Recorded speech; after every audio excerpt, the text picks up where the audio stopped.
Well, all I'm going to say today is, Hail Caesar!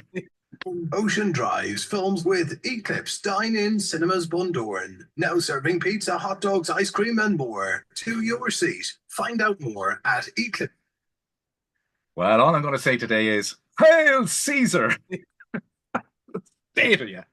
Well, yeah, Seamus, there comes a time in a man's life when he's doing stupid dress up for radio, and he thinks to himself, should I still be dressing up for the radio? But then he realizes he ain't gonna get away with dressing up as the Gladiator anymore. So he has to dress up as one of the fat, corrupt senators. And then, you dress up as one of the fat, corrupt senators, and somebody comes on the Zoom and straight away goes, Hare Krishna! Hare Krishna! So, Folks, you have to check out the video after this. You have to. You just have to. Mescal. Then That's you'll know all what I'm he's talking saying. about. You'll know what he's talking about. Matt Lucas from Little Britain is also in Gladiator II. And I'm just going to say there might be a bit of resemblance, although he's lost a bit more weight recently. But yes, it's all about Gladiator 2. Do you like it? I'm full on with my scroll. Oh, you're full on. Thank you, DTU, Sligo, for that. To talk about Gladiator 2. It's the only movie this week, but it's so big. It's not surprising because, that's everything about this was big. People remember the first one, although I think you're going to get huge amounts of people going to see this one that never saw the first one. They probably aren't really sure about the first one. And I have to be honest, it doesn't really matter. No. The bit of recap that you need is done in the film. And even still, I couldn't remember if all of those recap bits were what happened or they're just slightly tweaking some of the last story to fit into this story, because it doesn't matter. And that's not a negative thing. Paul, look, is there anyone listening who doesn't know this? But I'll say it anyway. Paul Mescal is back in the new role, as we know he's a relation of the people in Gladiator, but we're not quite sure exactly who he is. He's been adopted by these people in Africa. It's probably Liberia or somewhere like that. There's all sorts of people from all races, creeds, and religions are holding out against the Roman Empire. And next thing, the big galleys go in. And that's the way the movie starts, is the way that continues. You suddenly, the screen is filled with this massive physical effects. They've obviously used computers, but also there's a lot of real stuff there because just the scale is huge. But before I tell you about the movie, do we have a clip to play? It is an art, choosing gladiators. They're usually prisoners of war. I claim this city for the glory of Rome. You have something in you. Rage. Never let it go. It will carry you to greatness. This is what they believe in. It looks fantastic. And you see the scale in it. And the fact that we haven't even mentioned, Denzel Washington's in it. Brilliant. Pedro Pascal, he's such a big TV star recently. He's really making the crossover. Loads of stuff. But it's the film itself, the team itself is the star. In some ways, maybe Ridley Scott, the director, is the star. And I was just thinking there when we were playing the clip, there's going to be loads of lads trying to impress people on a first date going up today going, I'll have 2 tickets for Gladiator. And the girlfriend's going to be looking at them, why are you talking like that, Cham? But it is, it's very similar to the first movie. It's probably not. I hope it's so. kind of following the pattern. But even the first movie was kind of following the patterns of the 1950s and 60s movies that I grew up with in watching on telly, because they were mainstay of Sunday afternoon telly in the late 70s, early 80s. All of these swords and sandals epics, Cleopatra, all of these, The Robe, and what he did was he cut it down a bit, went for the action, went for the spectacle. And some of the stuff that I know in the trailer when it first came out and the Colosseum was flooded, people were going, sure, that's just nonsense. No, they used to do that. They used to fight animals. I don't know how much is true or not. It's probably like little facts from everywhere, and it all happens to the same guy in the same week, which is unlikely. But that part is so great. Paul Mescal, I think we knew he was a star, but this movie confirms it. And he's a fine looking fella, and he seems like great crack as well. But in this one, he doesn't look like that fresh-faced fella from Normal People. He looks like a veteran. You believe that he could lead men. He has a charisma. There's all these giants around him, but the way he talks, the way he acts in front of the camera, you can see why people would follow him. He gives across that charisma. He was always a star here in Ireland. All you have to do is look at the amount of people who came to see All of Us Strangers or God's Creatures, where he had relatively small roles, and people who had never seen those movies came to see him just because he was in it. But this is, I think, him as a worldwide star. This is the one that this is going to launch him the next level. Phase, the film looks amazing. It sounds amazing. Right. The effects, like there's not rubbery, computery stuff. You're going, wow. There's a bit where he fights baboons that is just terrifying. It is just terrifying. It's going to tick all the boxes. The ladies will like it. The men will like it. There's enough story for everyone who likes it. There's not loads of story for people who just want to go get to the action. Denzel couldn't be cooler. Everyone else is beautiful and glamorous, and the two emperors, which I haven't even mentioned yet, are sleazy and corrupt, just the way you want it. Although we're gonna get a load of think pieces about a joint leadership that's corrupt, going, well, it's rather like our own thing. Oh, shut up! Just don't do it. That's what I'm saying. Like loads of stuff are.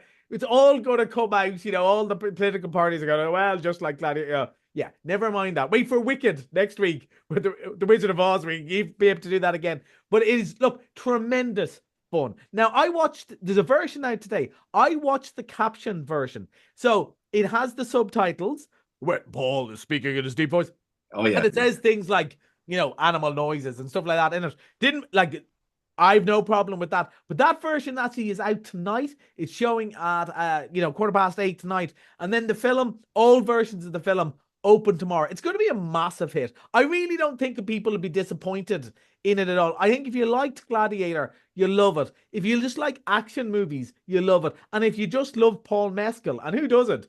But if you just love Paul Mescal, you're going to go, wow, isn't he great? He's so cool. He's so believable. And, like a lot of these movies, probably if you thought about it too hard, there's probably a few, as I said, wobbly historical facts and a bit wobbly coincidences. But you're so intrigued by the quality of the actors and the quality of the spectacle.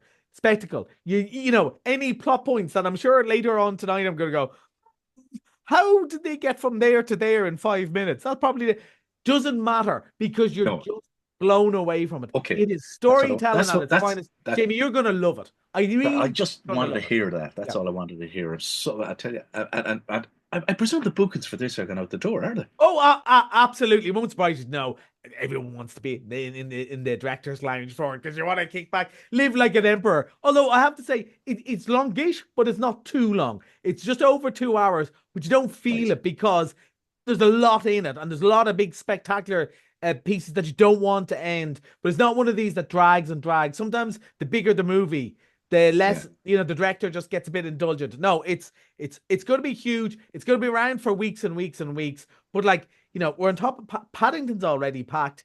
We've got this, we've Wicked, and then we've Moana 2. It's just a good time for cinemas. It's a good time to go to the cinema.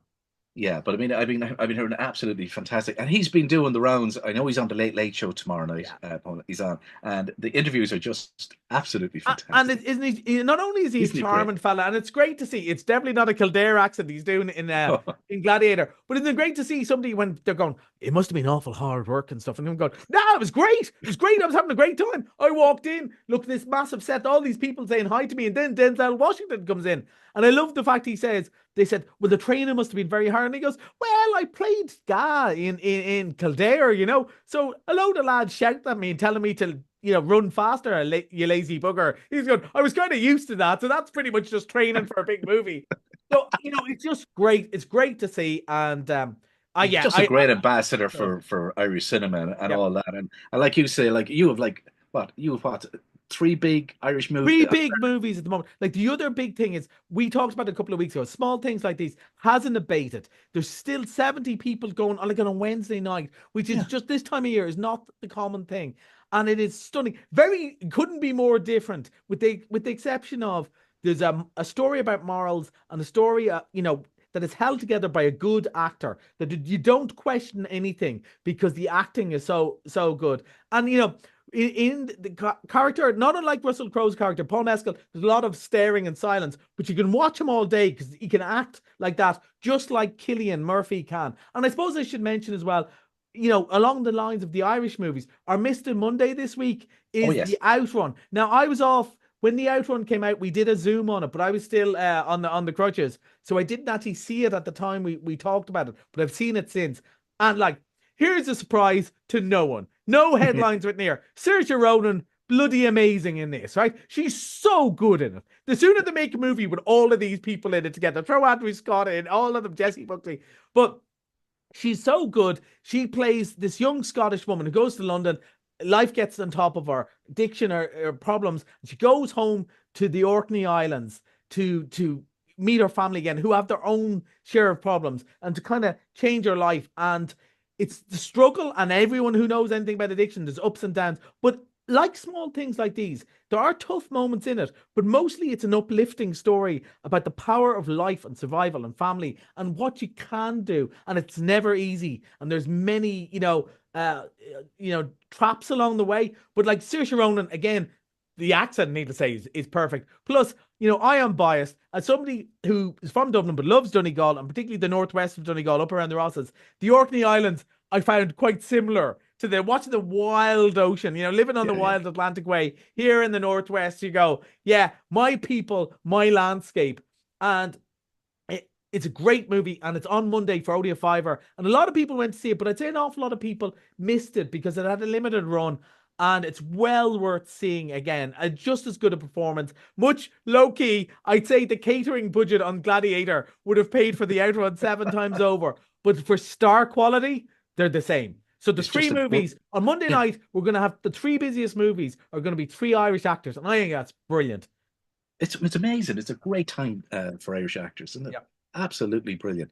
And of course, Wicked is coming. It is, Wicked is coming. Now, that's going to be the big test because it's a huge musical. I know very little about it. That is a long one. I don't know if you can hear, Shamey. I was at a gig on Sunday night and I lost my voice a little bit, but I'm hoping it'll be back for next Thursday when we're reviewing Wicked. And hopefully sing along. I'm going to say it now, right? I may have dressed like a fat Roman senator for today. I am not dressing up as the Wicked Witch of the West next week. I'm telling you now, it's not happening. I'm going to be wearing my normal Hawaiian shirt and baseball cap, right? I'm telling you now, it's not happening. Okay, that's Collie on Movies, folks, and all that's happening at Eclipse Cinemas in Bundoran. And check out the video. Till next Thursday. Bye.